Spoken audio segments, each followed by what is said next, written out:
Welcome to the Pitchwerks podcast. I'm Scott McTaggart. Over the last 20 years, I've been a sales rep, a marketer, a manager, an executive, a consultant, and an advisor.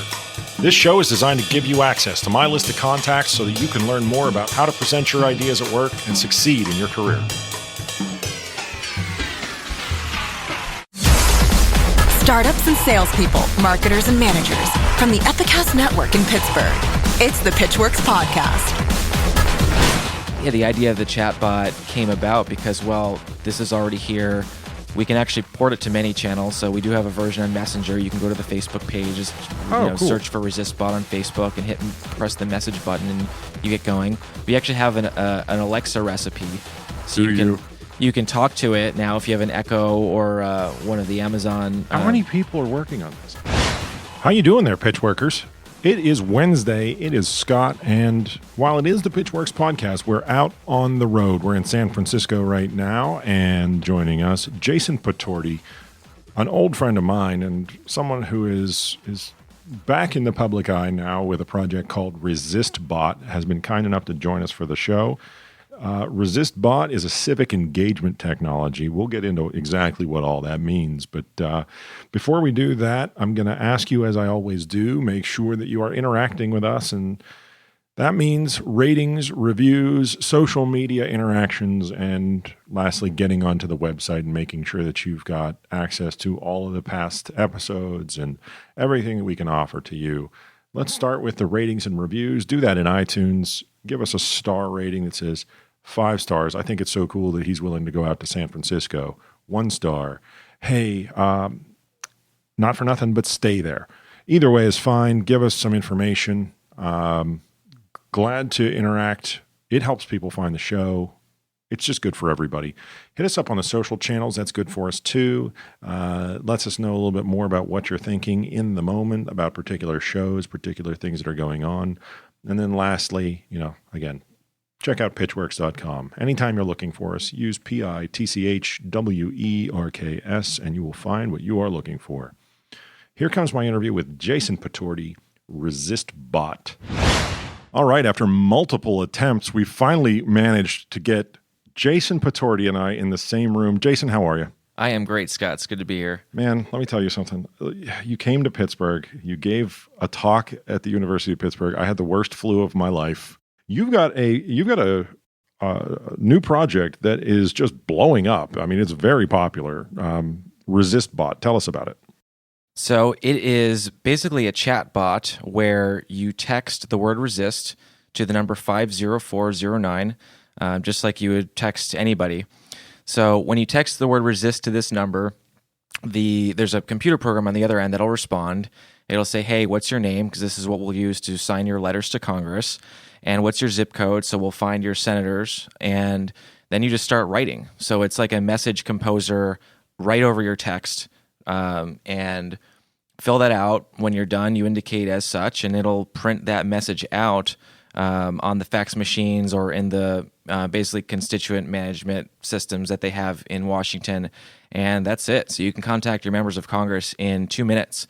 And the more times you use it, the more functionality you'll unlock. So the second time you write a letter, it will add your representative, which I know that we're global, but to the Pittsburgh people out there, that's Mike Doyle. That'll get added on your second day in addition to Bob Casey and Pat Toomey. Yeah. And then you can unlock, and then on your third and fourth, you learn more things, like you get to find out where the town halls are that people are holding. You can actually do real postal mail from it. So you're rewarding people for using it more frequently and actually getting more involved. Right. So there's certainly a balance between, we didn't want to, there's a lot of functionality, and it is a texting interface.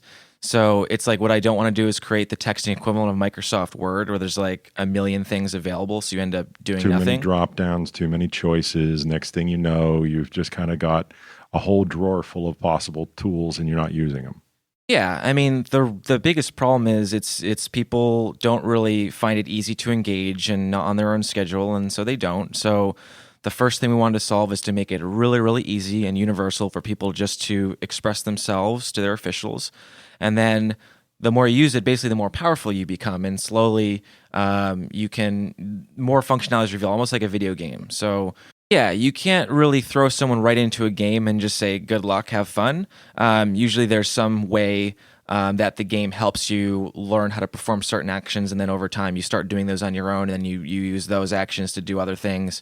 And yes, you get more powers and unlock things over time. So Eric Ries is the co-founder of this, and building in game mechanics was very important to him, but not just for the sake of it. Well, for those, just to make sure, for those of people who aren't familiar with Eric, Eric's known in the startup community, among other things, as the lean startup advocate, and this game mechanics aspect of it, I think really does change the whole conversation. Because if you want to, for example, I started using it, and after I sent my first one, I sent a note on net neutrality.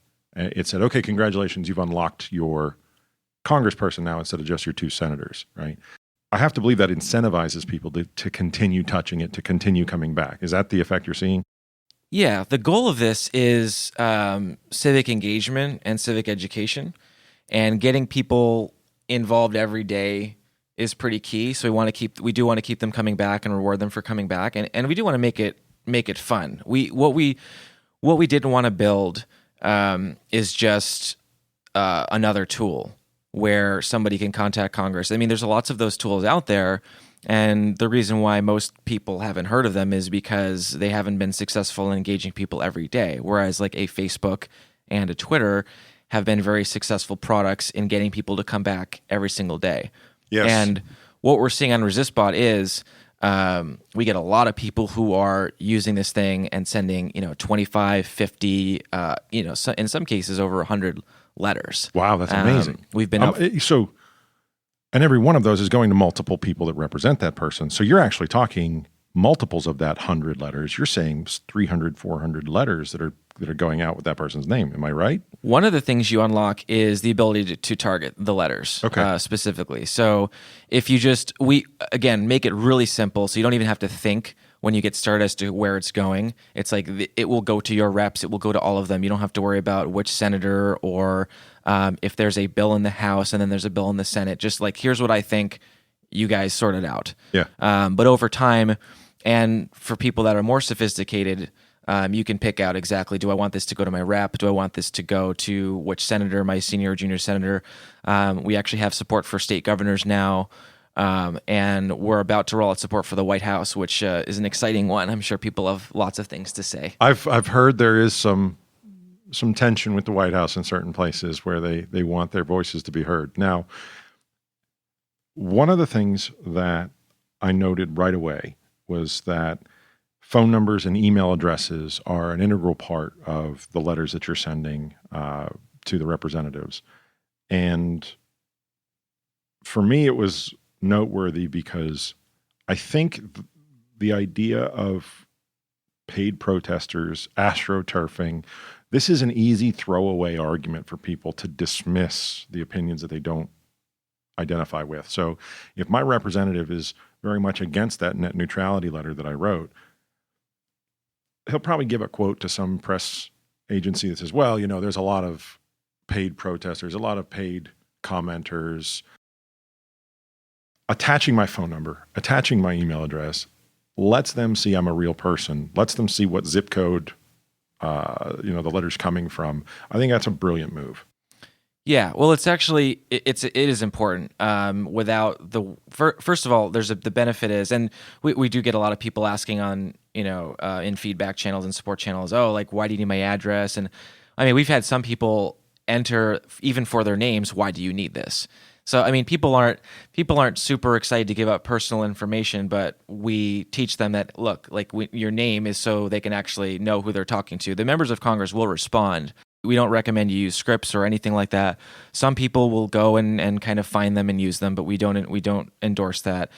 If it's in your own words, and especially if they're personal stories, those are the things that will get elevated and will certainly get a response. But yeah, I mean, there are the move-ons of the world will build campaigns of more disruption than basically connecting constituents faithfully to the right representatives. They're fine with doing bulk actions, whether it's petitions or flooding inboxes or whatever, just to sort of get their attention. Maybe because the folks at Move On, and I don't mean to necessarily single them out, it's just the one that comes to mind first. But there's a lot of groups that will do those kinds of tactics and more focused on, well, let's say if we print out black pages on their fax machine, like that'll get their attention, or like flood with calls from people from other states. I mean, that actually hurts democracy in general. It hurts all of us. We want to keep the pipes clear. We want to keep people faithfully communicating with their proper members of Congress. In fact, I had a little fork in the road over the weekend. I guess there was a reporter who obtained a copy of a letter from Orrin Hatch, who's the chairman of the Senate Finance Committee, and he was basically soliciting input on the healthcare bill to an email address, which was open. But he was soliciting input from particular stakeholders, probably industry people or experts or whatever. But that letter leaked, and I had the opportunity to blast that out to 700,000 people on Resistbot. But thinking through that, I mean, if that were to happen, I think people would spend time writing personal stories and thoughtful, and we get a lot of them every day. It's actually really hard to read when people are talking about healthcare and how that affects them. But sending all that stuff into an email address, like that's the surefire way to just get that turned off, and I don't think those letters will have the impact. Black faxes and scripted sort of boilerplate is really a function of muscle flexing than conversation, dialogue, and connection. Right. So, right. It's the digital equivalent of like throwing a brick through the window, like in a protest. Yes. And given that the scale that we've gotten to so quickly, it's and we've had bugs. We've had things happen where sometimes wires cross, and we can't even afford that at the scale we're seeing. So we do not want our users to be turned off. We don't want it. I mean, it's called Resistbot. We certainly don't want the other side to think, oh, it's like actually a robot like sending robocalls or whatever. Yeah. It's inauthentic. It is just a tool. But yeah, we believe that we want people to have those conversations with their members of Congress. We want to teach people who they are. I mean, we've got so many people coming into this thing who've never written Congress ever, and they do it, and they're like, oh my God, that was really easy, and then they engage more. Well, it's not that they don't have a life story to share. It's that they weren't sure the appropriateness, the importance. There's a lot of questions that go into, do I really want to sit down and draft a letter? And what does it mean? How will it proceed from there? What life will it take on from there? Right. And one of the things I wanted to add in, instead of emailing the letters to the address that they leaked about the healthcare, I mean, the more effective thing is letters to the editor, I think, which is one of the early features we added to the bot. Yeah. So we actually do detect if you've written, some people will write a letter that's maybe a sentence long, because they're just jamming out on their phone, and it's, they can say something concise, and this is what I feel on this particular thing. But I would prefer that if I were in the congressional office. Like, please, I don't need 8 paragraphs of you pontificating. If you have a story, great. If not, just tell me what you think. It does help them tally faster if they're shorter. But the personal stories are really effective and often make it up to the members themselves. But we can detect if those types of letters are coming through, and we'll flag that for submitting to a local newspaper. So that's the one thing that is certainly harder to ignore. Emails and faxes and communications coming into the office, they just stay in the office, and they can ignore them, they can read them, they can do whatever they want. However, if those same letters are going into a local paper, as Tip O'Neill said, all politics is local, and certainly a way to impact that member of Congress and impact voters in that district at a larger scale is pop a letter to the editor in there and say, hey, this legislation you're about to vote on, it affects me in the following way. And people can see that and be like, wow, like this guy in Congress is not listening to this person, or affect my entire community, affect an entire city. Here's the part of this story that I love. You're coming from a background where you've always been the person who made the best possible user interface on certain platforms. It would have been very easy for you just to say, well, let's just make another web interface. Like, let's just keep doing what I'm used to doing. But you seem to have identified that catching people in the moment where they're having the thought is more useful for them. It's more useful for the member of Congress or the person that's receiving the letter. And you, again, it's high praise for this. You said, if they want to use the chatbot inside of their existing text messaging application, let's just let them, right? And you kind of walked away from the thing that came naturally, right? It's a counterintuitive decision that you made. And now all of a sudden you've got these interviews lined up and everybody wants to talk about the bot and they're really excited. In Pittsburgh here, we saw you on KDKA. John Delano interviewed you for a nice piece. So they reached out to Eric, and then they reached out to me, and it took a while. Like Twitter was blocking them or something. I didn't see it. And then I got on the phone with John, and I was like, "Hey, John, I went to Pitt, right?" And he's like, "No, I did not." Like that was So it was like really a random thing. Like first TV interview was actually KDKA. Like wow, like that is weird. That was weird. And I had a talk with John afterward. I just said, he and I were on Twitter, and I said, hey, you did a great job with your interview with Jason and Resistbot and whatever. What a small world it is. He goes, you know Jason? He goes, do you know how long I tried to get a hold of Jason? I want to go back to actually something you mentioned before about the user interfaces. So yeah, very easy to run home to mama, like run home to UI design, web design. But yeah, I've done that a couple times in this space. And I actually did, with a friend of mine, a voter registration app last year. We were trying to build tech actually for the party and just couldn't get that going for a variety of reasons, bad timing. So we just did something ourselves and built a voter registration app, which was an iOS app. It was really more for field organizers. It basically scanned a driver's license, so you could register someone really fast without filling out any forms. Like it would use an existing state's online infrastructure, scan a license, pre-fill the form, and either send it in or actually mail you back a form that you would just countersign and kick back to the state. That's cool too. But while I was doing that, I keep relationships with a lot of civic tech entrepreneurs, especially the ones in San Francisco, and I had a conversation with Deborah Cleaver, who's probably the best GeoTV person I know of. She created vote.org. And she looked at it and, Jason, she told me, people don't use apps anymore. This is crazy. When the first project I did in this space, Votizen, was a web app and people could go on and they could use the site. But this sort of thing, like that is the problem. That civic engagement is not something that people think about all the time. And downloading a web app is just it used to happen a lot more frequently back when the iPhone was first coming out, and this was kind of new and novel. But we've got to the point of saturation where apps are concerned, where people have a couple of apps that they use every day. Your Facebooks and your Ubers and things like that, your utility apps, and getting traction, getting someone to download an app and go through that whole sign up and this and that. It's just it's too much. And the idea of the chatbot came about because, well, this is already here. We can actually port it to many channels. So we do have a version on Messenger. You can go to the Facebook page, just cool. Search for Resistbot on Facebook and press the message button, and you get going. We actually have an Alexa recipe, so you can talk to it now if you have an Echo or one of the Amazon. How many people are working on this?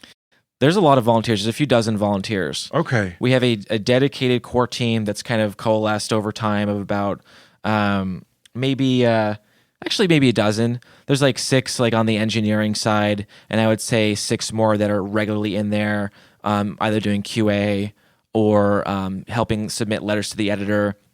And I do continue to we have a big backlog of people that want to volunteer, and I continue to bring them in. And some people will volunteer for a little bit, and then they'll churn out.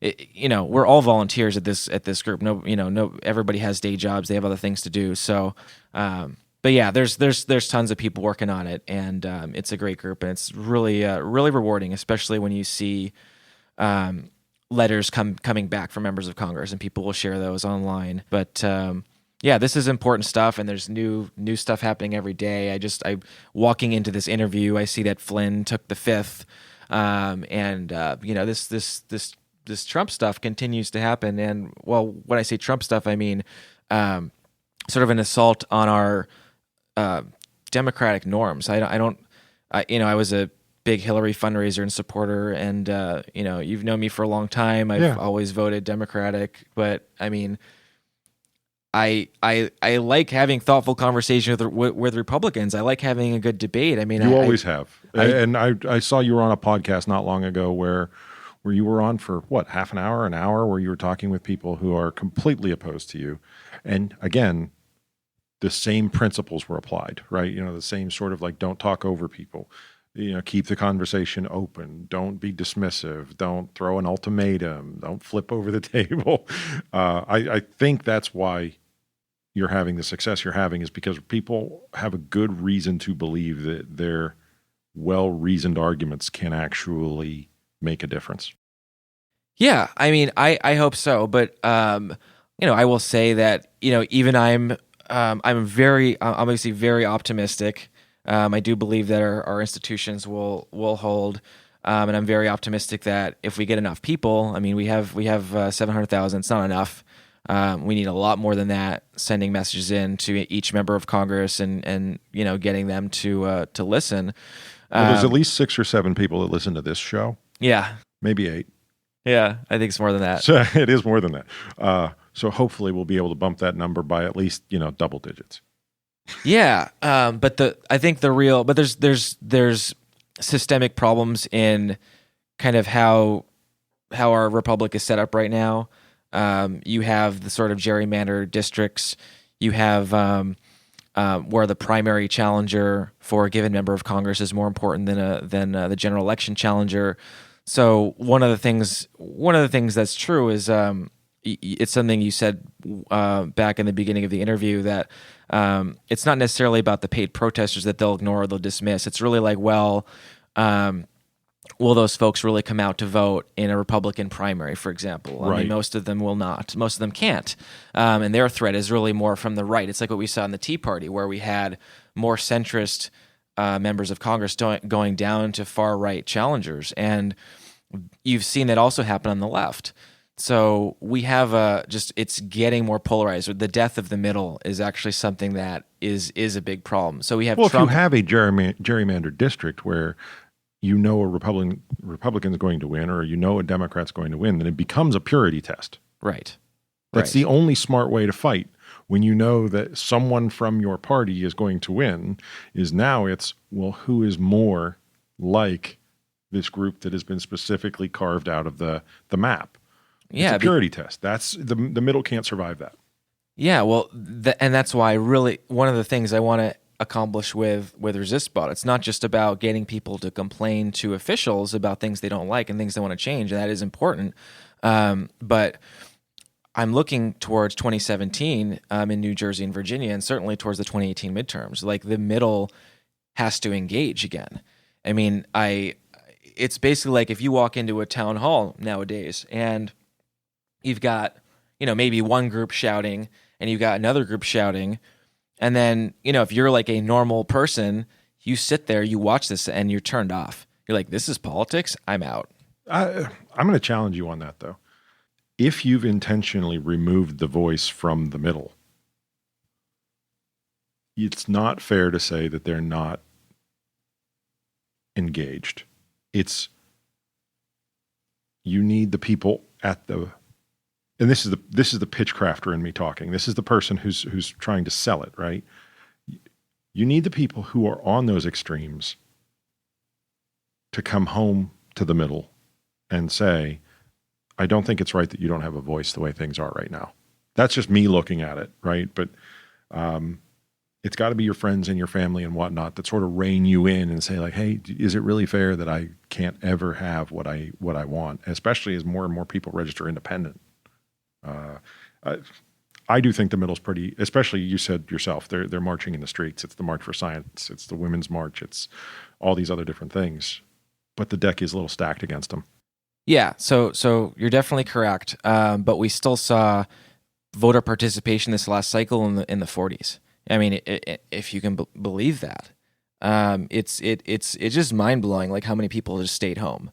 So a big part of what I want to do is get more people to turn out and vote. And I think that getting them participating now and getting them into the habit of thinking about this stuff will, drive better voter participation in 2018. I think just people like, especially in midterms. I mean, midterms even lower than that. We had 40 some odd percent in a presidential year.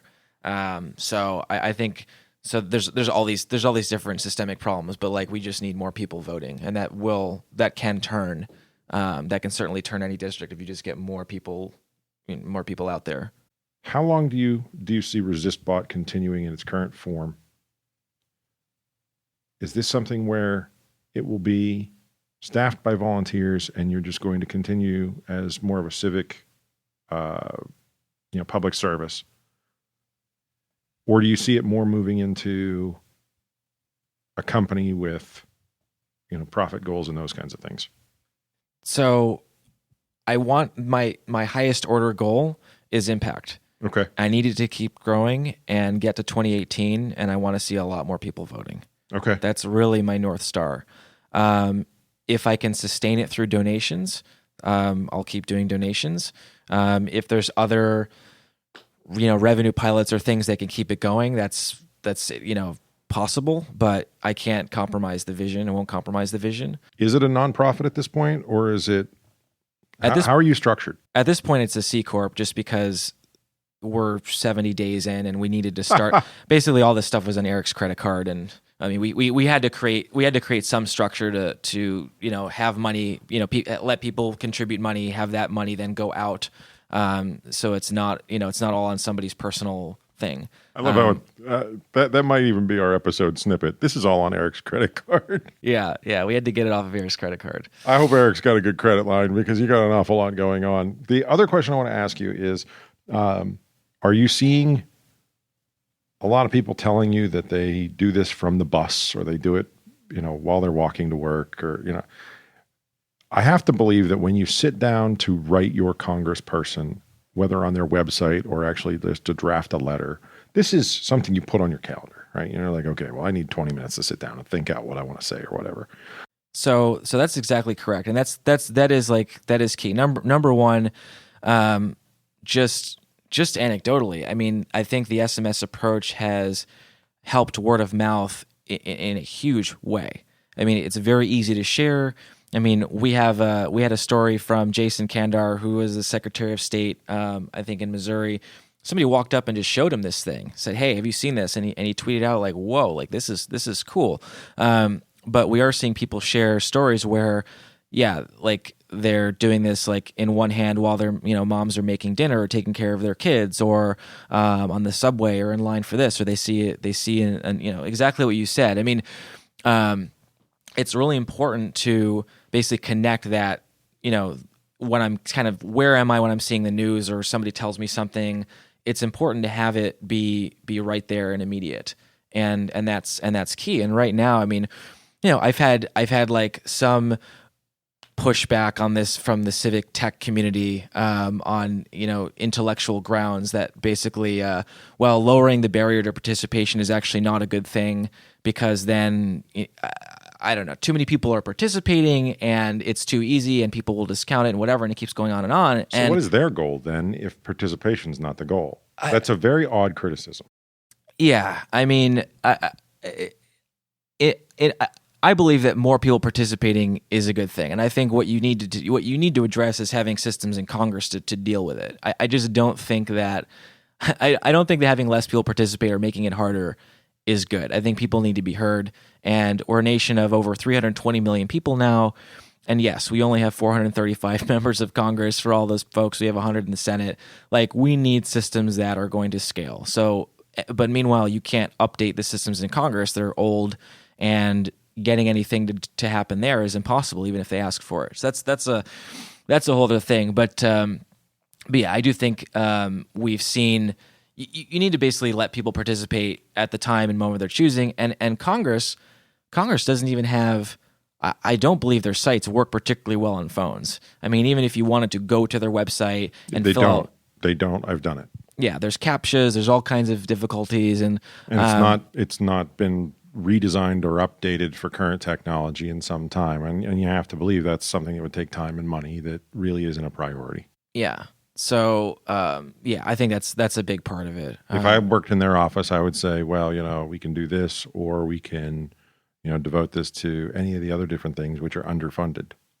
Yeah. Which one would you pick? And I really respect and look up to any congressional staffer who's handling this right now, because the volume of communications has spiked, and that's not just us; that's across everywhere, and they have to figure out how to handle it. But and God bless them for doing the work. Well, let me be your strategic consultant for a second. Before somebody comes out with a commercialized, profit-oriented ripoff of what you're doing, get it out there that you're never going to use the data for commercial purposes. You've said this to me already. I mean, that you're not going to use it to send red box coupons and, a discount on a Prius to Democrats and a discount on, I don't know, AR-15s to Republicans. You need to say that, right? Yeah. And I think, honestly, it's not that long before you see a for-profit competitor. I mean, you've obviously tapped into something where being able to get people's opinion at the time that they're having it gives them a certain amount of power and fits into their schedule. Because for a moment, their rage, their sadness, their elation drives up the priority of that communication. Right. But it's a temporary thing. They don't ride that anger, that happiness, that sadness forever. So when I get back to my office after I've had a chance to count to 10, walk off the stress, say Goose Fraba a few times, when I get back to my office, I'm less likely to participate. But here I am. I'm on the bus, and I just read the most recent Wall Street Journal, and I'm really angry about the Secretary of State's comments about X, Y, and Z, and I'm going to put it in writing and have it sent to my representatives. That's a model.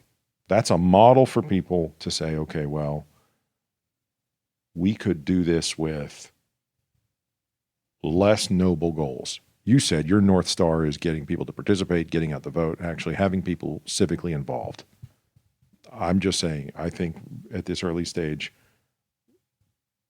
if I were you, and I'm not, I would make a bigger headline out of the fact that the data is safe and they don't have to worry about accidentally ending up on a list, accidentally ending up compromising their privacy, because the data is going to be safe. Yeah, one of the things on the About page, I write is we won't sell it for anything like that ever. In fact, I call them the ambulance chasers of civic tech. They will, go find some particular issue, some hot button issue. They'll, ad optimize it, SEO optimize it, stuff like Cayley's Law. And then they will capitalize on that emotional high, get millions of people to sign this thing, and then turn around and sell that to whatever other group at 5 cents per or whatever. And you and I had talked about this, and I didn't want to name them by name, but that's exactly what I'm talking about. Somewhere in the fine print you'll see it, but I absolutely abhor that business model, and I want to create a user experience and a trust between the service and the users. That's absolutely something I hate. I will never do it. And some of these are just pure honeypots. Exactly. Those Trump impeachment petitions, I don't know where that's going. I wouldn't sign one. Please, if you're listening, don't sign a Trump impeachment petition. But yeah, who knows? There's nobody in that company that can make that happen. But understand what the theory of change is behind anything like this that you are using. There is a, hopefully, if it's done right, there is a community organizer, someone behind one of these things who's figured out, okay, well, I'm going to get, signatures from these people. I'm then going to deliver to this person, and here's how this is going to make a difference. So, be educated about that stuff. But all I'm focused on is getting your messages delivered to Congress and getting everybody that's using the service to participate. We do send reminders for people to like, hey, if you haven't written in a while, maybe you'd like to say something else. But that's about the extent of that. You should definitely try it. It's Resistbot. Text resist to 50409. And if you don't know what you want to test it out with, do me a favor. Send them one in favor of strong net neutrality protections. If you want to know why, hit me up on all the usual social channels. I'll tell you all about it in a different venue when it's more appropriate. Jason Putorti, thank you so much for making an appearance on the Pitchwerks podcast again. I'm glad one of them has finally made it to the recording. We'll see. But we will see. Yeah, we'll see. We're going to plug it into my computer as soon as we're done. All right. But thanks, Scott. Thanks for coming out to San Francisco. That's it. That's all we're doing this week. Thanks again to Jason Putorti. Thanks for being on the show out here in sunny California. Thanks as always for tuning in. We'll catch you in about a week. Take care of yourself. Pitchwerks Podcast comes to you from Pittsburgh, Pennsylvania. A production of the Epicast Network and McTaggart, LLC. Engineering and production by Buzzy Torek and Nick Miller. For more information, show feedback, and ad sales, visit pitchwerks.com. pitchwerks.com. On social media, find and follow the show on Twitter, LinkedIn, Facebook, and Instagram using that same brand name, pitchwerks.